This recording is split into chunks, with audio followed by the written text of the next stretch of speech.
Yo, yo, yo. What's going on, ladies and gentlemen?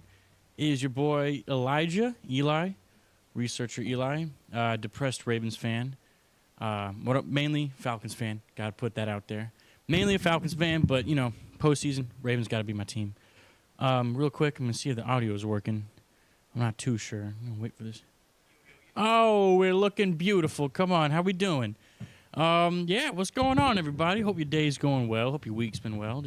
I know a lot of y'all be working out there and, you know, trying your hardest to survive. So I get it. Trust me. But it's Fantasy Blitz time. You know what that means. We can just relax. We can talk football. We can talk playoffs, off-season news. You know, the whole gist of it, the whole thing. So it's going to be real laid back. We're going to go over the conference championships, and then we're going to look at 5 things that we learned this season. But before we begin, I got some breaking news. Not much so of breaking news, but mainly just we're going to go over some coaching news. So Dan Quinn today, he has now agreed to join the Commanders as head coach. And then we had Mike McDonald. I believe it was yesterday he joined the Seattle Seahawks. So now he is the youngest coach. It's so funny because they went from Pete Carroll, who was 72 years old, to Mike McDonald, to 36 years old. So literally half his age to now being the youngest head coach, which I'm excited because also shout out to Brandon, my Seattle friend. But Mike's young. The Seattle Seahawks are young. That defense is young. And they got a veteran quarterback in Geno. I think they can make some noise. I really do. I'm excited to see what happens to them. For the Dan Quinn side, he's sitting pretty, I think. I think he's looking pretty good because that team is, I don't want to sound disrespectful, but that team is solid enough, but they're just above being mid. And I know they have the second overall pick, which is great because Dan Quinn's got that to play with. So I'm very curious to see how they select that player, whoever it may be, you know, but also it always depends on who the Bears go with. So very exciting news for the Commanders and Seahawks. So without further ado, let's get into the conference championship reviews. So let's get it. So topics for today, of course, reviewing the conference championships and 5 things we have learned. So recap of the AFC Championship. All right. So as you know, I am a Ravens fan. Well, mainly a Falcons fan, but I'm part-time Ravens fan, Lamar Jackson stan. I went 0 for 2 on my predictions. I don't know what to say. I do know what to say because I have some things to talk about. But this is very sad because the Chiefs, well, it's not sad. I'm not biased, but Chiefs won 17-10 in it was a thrilling game. You know, not a lot of high-scoring points or, you know, action. I mean, the Chiefs, there's only really one score in the second half, and it was a field goal. Chiefs didn't even score a single point. They got shut out in the second half. But, I mean, I don't even know where to start. I'll start with this, though. The Ravens completely abandoned their game plan. Completely. They were the number 1 overall team for rushing offense, and they ran the ball 16 times. 16 times. I mean, the whole meme about Lamar Jackson, right, being a quarterback that's actually a running back, this was the time to use it. Like, this was the time to be a running back, you know? Like, it made no sense that they completely threw out the window and they decided to pass the ball a bunch. Not that Lamar is not a great passer. It wasn't working, and they just abandoned their bread and butter, and then you can't make a sandwich. So it made no sense to me. But we'll start with this on the Chiefs side. Man, Mahomes and that defense. Brother Bear, that they are incredible together. By far the best defense Mahomes has had in his Kansas City era. It's incredible to watch, truly, because we've been so used to Mahomes having to make a comeback of some sort or having to make a play. You know, like his defense is letting him down, and he's got to come back, and him and Kelsey, and back in the Tyreek Hill days, have to make a beautiful drive and take the lead once again. But now Mahomes is just sitting pretty. He gets to go out there and just play football, you know? So it's incredible to watch just as a fan, but it was not great to watch as a Ravens fan. But whatever, I got to get that bias out of the way. I'm a reporter, dadgummit. But another thing, Pacheco had 24 rushes, all right? One of the keys to for the Chiefs to win last week was that Pacheco had some big plays. Now, he only averaged about 2.8 yards per carry, so the stats don't show that, but he did have some breakaway runs that really, really helped. But 24 touches, that just shows how open this offense is. And then another thing is Travis Kelce popped off. 11 for 11. 11 targets, 11 receptions. And he had, I believe it was around 120 yards and a touchdown. The touchdown was beautiful. Great throw, great catch. So when Kelce's on fire, that team is on fire, despite only winning by 7. And then Rashee Rice. Shout out to Rashee Rice because, I mean, dadgummit, dude. Like, he is all reliable as a rookie. And he's looking beautiful out there, 8 catches for 46. Not bad at all, especially for a rookie. And the AFC Championship. It also helps, yes, I know that Patrick Mahomes is your quarterback. Whatever. But it's incredible. I love that Mahomes has found his receiver. I'm sure he realized that halfway through the season, but now Mahomes has definitely gained that trust from Rice, and it's a good thing to watch, Paying for Kadarius Toney, I know. I'm sorry. I ain't hurt that ish cap. I don't know if y'all saw, but the Chiefs ruled Kadarius Toney out, and then he went on live saying that he wasn't hurt. So very fishy stuff, but it's the NFL. You never know. Let's see. Goated host. Shout out to Mason. Love you, Mason. You're a beautiful man. I love it. But let's move on to the NFC Championship review. Very painful stuff if you were a Lions fan because you had it in your hands, all right? You had it in the palm of your hands. I remember watching this game with a couple of my friends, and they were up 24-7 going in the half, and we just all kind of had this collective look of, like, the Lions might go to the Super Bowl. It almost seemed like too good to be true because we knew that the Lions, they could lion in the second half and they could blow it, which they did. But it was just incredible to see that, like to have that joy for a little bit, and then boom, Detroit came out and they just, I don't even want to say they stunk it up. And I don't want to blame Dan Campbell because I do not believe that one play defines a game because there's multiple plays that define the game. But it's wild to me that, I got the time mark. Well, not the time mark. It was late in the third quarter, I believe. But you're on the San Francisco 28. All right? It's 4th and 3 or 4th and 2, 4th and short. And you have a chance to kick the field goal and go up by 3 possessions. It would have been a 45-yard field goal. Not the easiest field goal for a kicker, but not too, they can make those. They're professional kickers. But then you decide to go for it. You don't get it. All of the momentum goes to San Francisco, and they start taking off. It blows my mind because we've seen that all year. Dan Campbell led all coaches in going for 4th down in the entire year. And I just don't think this was the time to do it, right? This is not Week 12 against, Green Bay or whoever. This is the NFC Championship. You're up by 2 possessions with a chance to go up by 3, and you decide to just go for it. And there's a big gamble, high risk, high reward, and you just didn't get it. But we'll start with the 49ers. They had 27 unanswered points. That's just incredible from San Francisco. Way to show heart, 49ers, because Detroit really, out of those 2 teams, Detroit won it the most. But when you're down by 17, 3 possessions at halftime, at home, as the number 1 overall seed in the NFC, you can definitely start to feel a little demoralized. So, shout out to them. I just think the Lions played great overall. I don't think the players played poorly. I think the game management was rough in the first or the last 30 minutes.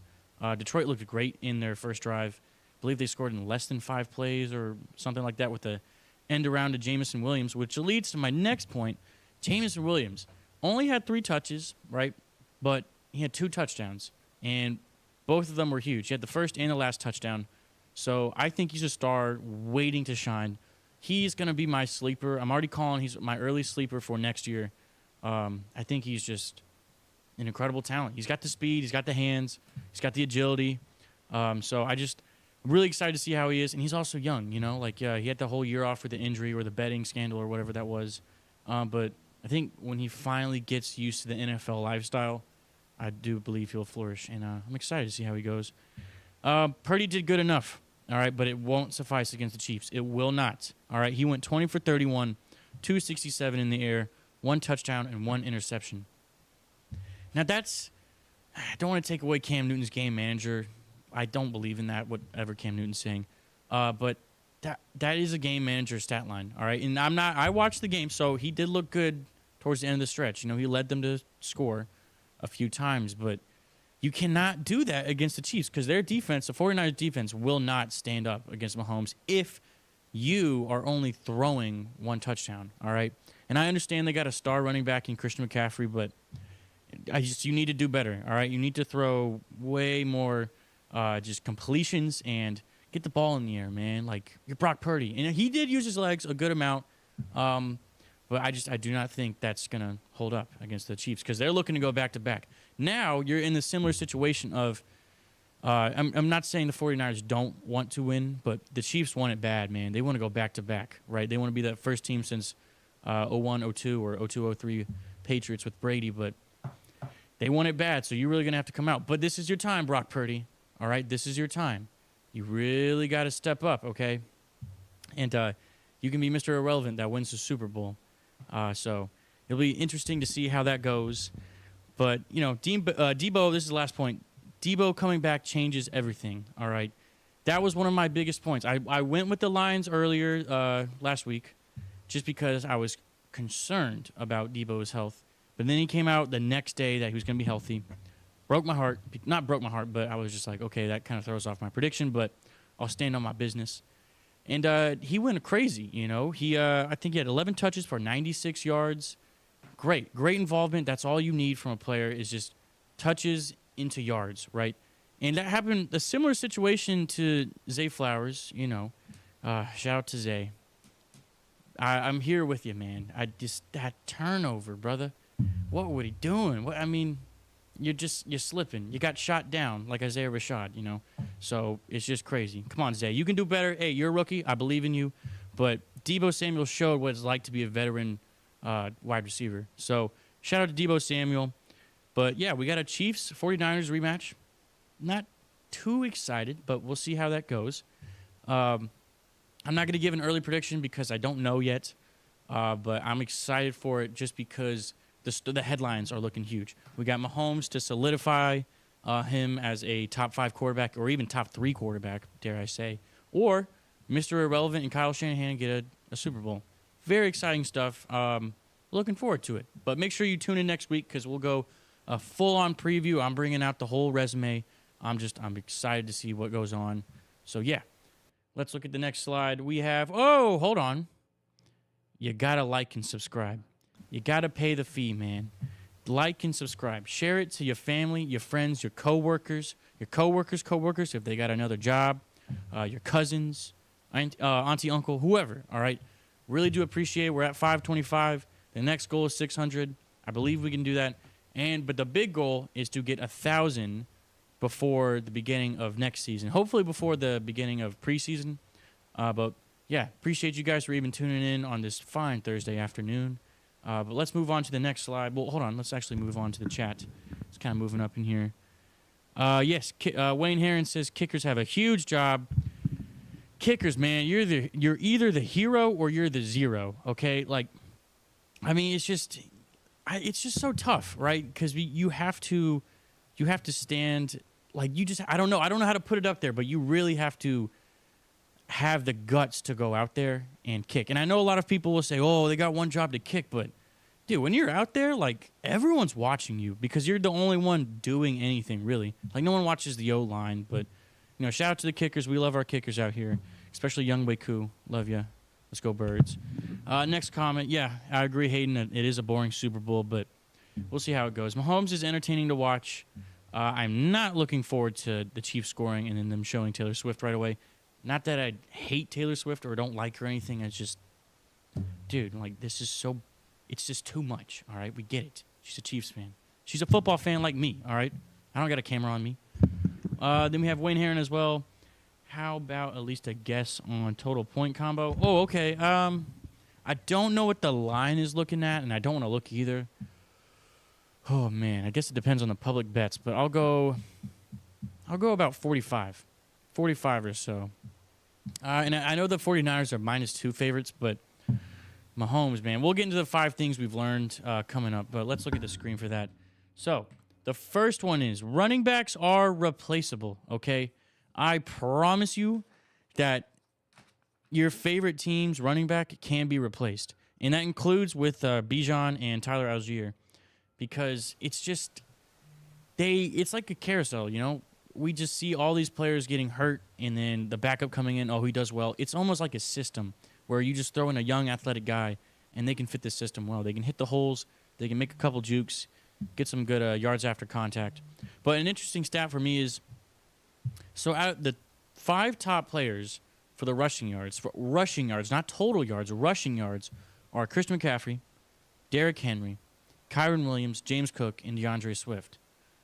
2 of those, Christian McCaffrey and Derrick Henry, are 2 of the top 5 highest paid running backs.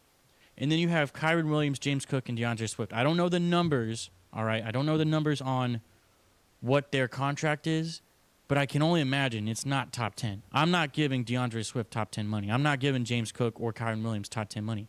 Maybe after this season, some GMs and some owners will look at them and start, wanting to see, or the running backs will start wanting to see more dollar signs. But it's unbelievable to me because you have Saquon Barkley, Bijan Robinson, who people say had a bust year. Saquon had less rushing yards than him, and that's because he was banged up. Austin Eckler, look at Austin Eckler. It's incredible to me that these players can be replaced, and the whole narrative of last year, I think that one of the biggest narratives that we had in the offseason was that the running backs need to get paid, and I do agree with that, but we just got proven that they can be replaced, as sad as it is. But that's it for the first point. Let's move on to the second, and the second point being, do not count Patrick Mahomes out, all right? Don't want to sound like Chris Collinsworth and be all over Patrick Mahomes, but, I mean, good gravy, man. This guy did mediocre this year for him, all right? His stats for this year, 4,183 yards passing. That's 6th in the league. 27 total passing touchdowns, 7th in the league. They had 14 interceptions, not great at all. But how many of those were tip passes or drop passes, And then he had a 63.0, sorry, I'm going to put 0.0, QBR. That's the 8th in the league. All 3, except the interceptions, are top 10. Okay? Usually we see Mahomes go top 5 or whatnot. But, I mean, he had Mahomes standard, that's mid. That's not that great.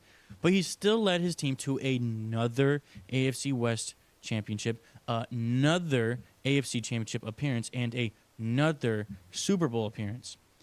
Guy's incredible. I really think it is sad because there is a lot of hate towards Patrick, and I can understand because he's starting to. This year was weird. He started to whine and get all, I don't want to say emotional because it sounds weird, but it's just, we got to understand that we're watching one of the greatest quarterbacks of all time. I mean, he's not even close to being done with his career, and he's already being put in top 5, top 3 conversations. Will he pass Brady? I don't know. I mean, 7 rings is extremely hard to get, but especially with 2 different franchises or whatever. So we'll see how that goes. But, yeah, don't count him out. I'm never doing that again. I hate to say it, but maybe that's a little sneak peek on who I'm picking. But, man, it's just going to be tough to see, how he continues to do next year or even the years to come. But let's move on. Next slide. Number 3. Teams are regretting not going after Lamar. All right, teams regret not going after Lamar. Because have I remind you, this man Lamar wanted out of Baltimore, okay? He did not want to be there. He wanted to be out because of the whole contract situation. And there were teams, like the Falcons, that were hesitant to pursue him. And I think that's a big mistake. And I understand that he wanted a lot of money. And also, you make the Super Bowl as the number 1 team. Oh, but did your favorite team go? Did your favorite team even go to the playoffs or the AFC Championship or NFC Championship? No.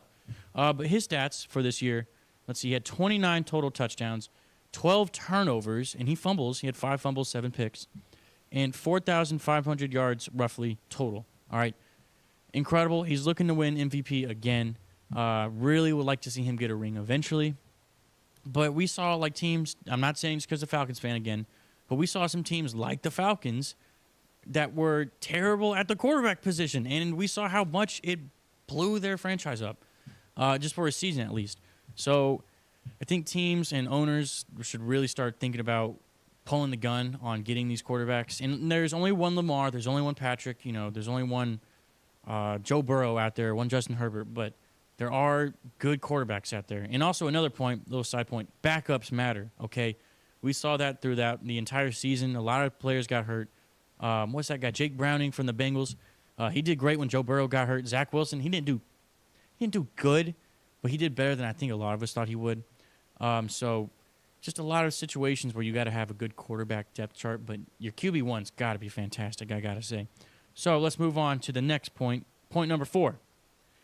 Beware of regular season frauds because they do exist. All right, I'm not going to continue on for this one much longer, but the Dolphins, the Eagles, and the Cowboys, the entire season, minus the Eagles, their bad little stretch. I mean, everyone's saying, oh, you got to fear him, you got to fear him. What happened to him? First round, boom, out. Not looking great, you know. I'm not saying these teams aren't good, but you need to look out because who's in the Super Bowl? Chiefs, 49ers. Who was in the Super Bowl 3 years ago? Chiefs, 49ers. I think it's a cultural thing, right? I think it's a leadership mentality of just wanting to win more, all right? And I'm not saying, again, not saying that the Dolphins or Eagles or Cowboys, especially not the Eagles because, you know, they went to the Super Bowl. They won the NFC Championship last year. But they got to want it more, you know, like Detroit. They wanted it more this year. They got their tools, and they did well. They actually showed up and went to the NFC Championship despite their loss. But beware of them, all right? You know, I'd never want to say, you know, oh, this team's looking good like in week 5 or week 6. We got to wait until later on. And I always say as well, the wild card in the divisional, that's what matters, all right? That is what matters the most because you can't fake the divisional at all. No frauds get into the NFC or AFC Championship at all right? So let's move on to the next point, the final point. Point number 5, what do we got? A good coach changes everything. Let me tell you from experience, okay?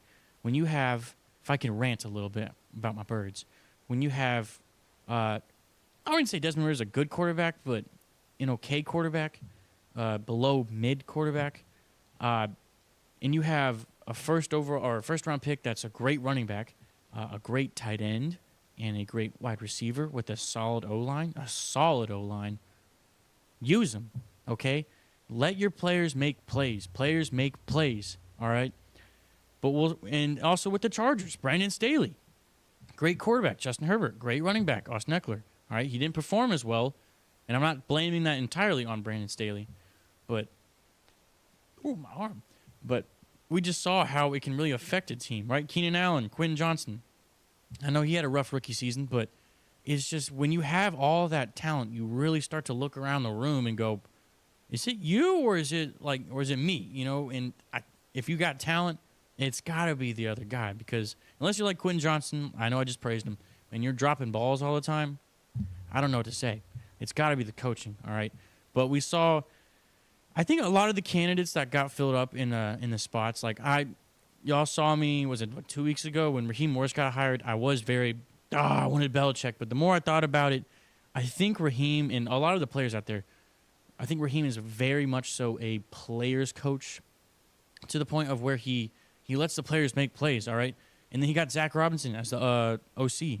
I'm excited for that because I know that Zach Robinson will see that talent in front of him and just know, all right, go play. I'll draw something up for you. You go out there and make plays. So I know a good coach can change everything, but it's a great coach that changes everything in the franchise, all right? So I'm very, very curious to see this upcoming season, how the coaches look. But yeah, man, those are the 5 things that we learned this season. Short episode today. Let's see. We got a comment from Robust One Unarmed. Yo, I'm going to make a shirt with your face saying players make plays. Amen to that. You know they do. I would love that. Go cop that. Go cop that mug. But, yeah, we'll see how that goes. Robust One Unarmed. You got a good page right there, man. Make great shirts. But, yeah, that was Fantasy Blitz for today. Real quick, we'll go over the 5 things we learned. Running backs are starting to become replaceable. Do not count Mahomes out. Teams are regretting not going after Lamar. And beware of regular season frauds, and a good coach can change everything. So those are the 5 things we learned. Make sure you tune in next week, okay, for the Super Bowl preview. Very, very nervous to see because, real quick, before I end the show, when we have these kind of games, like the Super Bowl and big games, we have a resume, right? Because the Lions had 19 games, I think. We have 19 games to look at how they play. We have 18 games, 17 games before playoffs start, whatever, to see how teams play. So now we're down to the final 2. Okay, we'll see how we'll go, and I'll have a real big breakdown. I'll start doing the research tomorrow because I got all the time, and then an in-depth prediction. But very disappointed that I didn't get that conference championships right. But I'm more upset the Ravens didn't again. But whatever. It is what it is. I appreciate you guys. Thanks for tuning in. We'll be live next week at 4:30 every Thursday. I plan on doing it every Thursday from here on out. And hopefully every Tuesdays if I get a new job or something crazy. I don't know. We'll see. God got me, so we'll see what happens. But, man, appreciate you guys looking to do mock drafts and just rankings overall, quarterback rankings, running back rankings. But, yeah, that concludes the show. Appreciate you guys. God bless. Be kind. And this is Elijah. Peace.